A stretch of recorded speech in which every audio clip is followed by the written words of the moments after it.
आशिका दिदीको यो सरप्राइज देख्दाखेरि चाहिँ म एकदम छक्क परेँ म चाहिँ। अनि मैले अस्ति आशिका दिदीको बारेमा एउटा भिडियो बनाएको थिएँ। अस्ति उहाँले त्यो जेनजी आन्दोलनमा मरेको बच्चाको जो जुत्तावाला साउ चाहिँ सदनमा भनेर यो समानुपातिकमा नाम आएछ भनेर विरोध गरेर भिडियो आएको रहेछ एउटा भिडियो।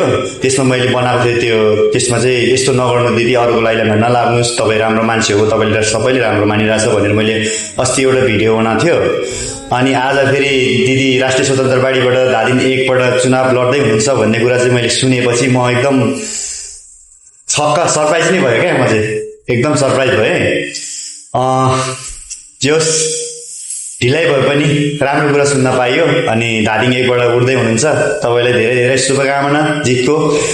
हामी यही नै चाहन्छौँ, सबै युवा, सबै जान्ने मान्छेहरू, सबै जोस जागर भएको मान्छेहरू एकै ठाउँमा आएर नेपाली राजनीतिलाई परिवर्तनको राजनीति बनाउन अनि देश विकास मुलुकलाई परिवर्तनको रूपमा सक्षम व्यक्तिहरूले लैजानुपर्छ भन्ने हामी सबैको धारणा, हामी युवाहरूको सबैको धारणा हो।